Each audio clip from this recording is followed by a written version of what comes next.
दोस्तों नमस्कार। आप सबका स्वागत है डॉक्टर शंकर वेट वर्चुअल क्लासेस में। मैं आज इस बछड़े को जो पैदा हुआ है, क्या हुआ है और किस तरह से इसका इलाज किया गया है, इस बात की चर्चा करने वाला हूं। तो जैसा कि आप देख सकते हैं कि ये 2 दिन पहले बछड़ा पैदा हुआ था और इसको मुझे बिहार से किसी ने कंसल्ट किया था इसके ट्रीटमेंट गाइडेंस के लिए। इसमें इम्प्रूवमेंट नहीं हो रहा था और ये जो बछड़ा है गर्दन पीछे रख रहा था और कभी कभी इसमें सीजर एपिसोड्स आते थे, जो उन्होंने बताया था उससे लग रहा था। तो इसको किस तरह से आप डिफ्रेंशिएट करेंगे, क्या करेंगे, इसको जानने से पहले चलिए आपको मैं ले चलता हूं उन्होंने क्या कहा, किस तरह से हिस्ट्री बताई। सर, ये मेरा बाछी है। परसों इसका जन्म हुआ था रात में, और तभी से जो है ये मुड़ी सीधा नहीं कर पा रहा है। इसको सीधा करते हैं मुड़ी घुमा लेता है, देखिए ऐसे। और कभी कभी भसियाता है, उठ के इधर से उधर घुलट जाता है, अपने अपने उठ नहीं पाता है, खड़ा नहीं हो पाता है। फीटर में दूध पियाते हैं, पीता है, लेकिन खड़ा नहीं हो पाता है, मुड़ी को घुमा लेता है और मुंह से हल्का कभी कभी गौंज निकालता है। HF, इसकी माँ जो है HF है और 2 दिन पहले जन्म दिया है, 1 जनवरी को रात में 10 बजे। तो ये पैर को भी मोड़ते हैं, ठीक हो जाता है। देखिए पैर को भी मोड़ता नहीं है, इसको बड़ी टाइट कर लेता है, बॉडी को, पूरा बॉडी को टाइट कर लेता है। ये देखिए मुड़ी को ऐसे घुमा लेता है, पूरा घुमा लेता है 360 के आसपास या 180 डिग्री के आसपास पूरे। इसके लिए दवा रिकमेंड करें प्लीज़, रिक्वेस्ट है आपसे। इस प्रकार चौंकता भी है कभी कभी, देखिए थरथराता है हल्का हल्का, इस भाग में यहाँ पे थरथराता है और यहाँ पे थरथराता है। तो सुना आपने, इसमें 2 चीज़ इम्पॉर्टेंट है। एक तो ये जो बता रहे हैं कि 2 दिन पहले ही ये बछड़ा पैदा हुआ है। 2 दिन पहले बछड़ा पैदा हुआ है, पैदाइशी अगर इस तरह की समस्या आ रही है तो हमेशा आपको हाइपोविटामिनोसिस ए सस्पेक्ट करना चाहिए। यहाँ पे विटामिन B1 डेफिशिएंसी सस्पेक्ट नहीं करना होता है। यानी कि ये जो केस है वो हाइपोविटामिनोसिस ए का है, कंजेनाइटल विटामिन ए डेफिशिएंसी का है। तो इसको अगर आप हाइपोविटामिनोसिस ए, या कभी कभी लोगों को लगता है कि न्यूरोलॉजिकल कोई इन्फेक्शन हो सकता है, तो 2 दिन के बच्चे में कभी भी न्यूरोलॉजिकल इन्फेक्शन नहीं होगा और कोई भी इन्फेक्शियस ओरिजिन का इसमें बीमारी नहीं होगी।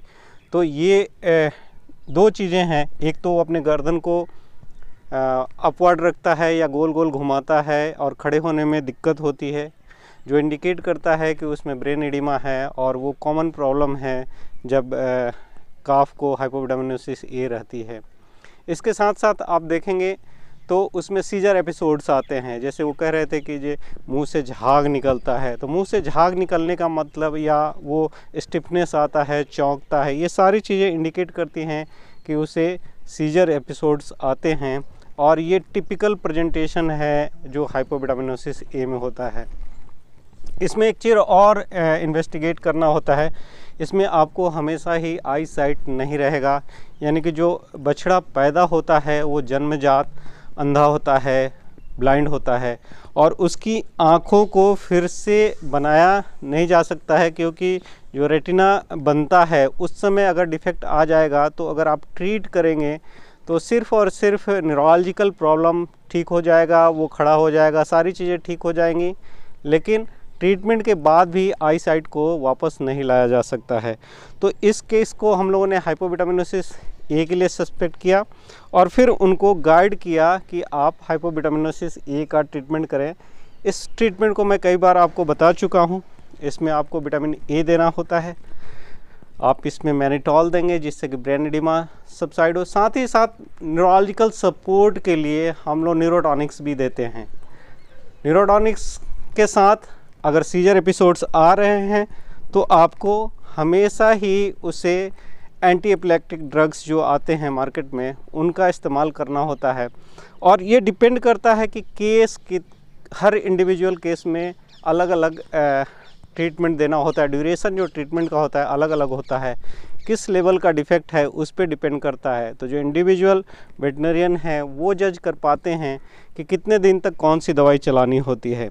इसी तरह से आप यहाँ देख सकते हैं कि जब काफ को ट्रीट किया गया तो 3रे दिन ये लगभग अपने गर्दन को सीधा करने लग गया था और खड़े होने की कोशिश भी किया और सपोर्ट करने के बाद खड़ा हो जाता था। लेकिन इसकी आई आप देख सकते हैं कि यहाँ पे बिल्कुल ग्लो कर रही है और वो बिल्कुल ब्लाइंड है। ये इंडिकेट करता है कि जो उसकी रेटिना पे जब लाइट पड़ती है तो उसकी पिपिल कंस्ट्रिक्ट नहीं होती है और ऐसे लगता है जैसे बत्ती की तरह जल रहा है। तो अंधेरे में आपको और क्लियर पिक्चर आता है। अगर हाइपोविटामिनोसिस ए का है तो उसमें आई बिल्कुल ग्लो करती है। और 7 दिन के अंदर ये बछड़ा जो है बिल्कुल नॉर्मल हो गया था। 7 दिन के बाद भी कभी कभी उन्होंने बताया कि इसमें सीजर एपिसोड आ रहे हैं, इसलिए अभी इसका मेडिकेशन चालू है, लेकिन बाकी सारी चीज़ें इसका नॉर्मल हो गया है। इसी तरह से ये दूसरा काफ भी मुझे कंसल्ट किया गया था, किसी ने यूट्यूब के थ्रू ही मुझे कंसल्ट किया था। और इसमें भी आप देख सकते हैं कि ये जो गर्दन है पीछे रख रहा है। जब ट्रीटमेंट किया गया तो बैठने लगा और धीरे धीरे बैलेंस होने लगा। और ये काफ जो है अपने गर्दन को भी रोटेट करता था। तो जैसे ही मेडिकेशन वो शट डाउन करते थे इसमें कॉम्प्लिकेशन आने लग जाता था। तो इस काफ को काफ़ी दिनों तक ट्रीट करना पड़ा और फिर जा कर के वो धीरे धीरे अपने नॉर्मल लेवल पे आया। अभी भी ये बिल्कुल 2 महीने का लगभग हो गया है और ठीक है, लेकिन इसमें ब्लाइंडनेस अभी भी है। और मैंने जैसे बताया कि ब्लाइंडनेस जो है उसको क्योर नहीं किया जा सकता है बाय बर्थ अगर ब्लाइंडनेस है तो अगर आपको लगता है कि आपके पास कोई क्रिटिकल केस है, आप वेटनरियन हैं या आप वेटनरियन का असिस्टेंस ले सकते हैं, तो आप मुझे मेरे व्हाट्सएप पे टेक्स्ट कर सकते हैं और क्रिटिकल केस के लिए मुझसे एडवाइस ले सकते हैं, कंसल्टेंसी ले सकते हैं। तो मेरे साथ बने रहने के लिए बहुत बहुत धन्यवाद। आप लोग इसी तरह से मुझे प्यार देते रहिए और अभी तक अगर मेरे चैनल को सब्सक्राइब नहीं किया है तो प्लीज़ सब्सक्राइब करें और अपने दोस्तों के साथ शेयर करें। धन्यवाद, नमस्कार।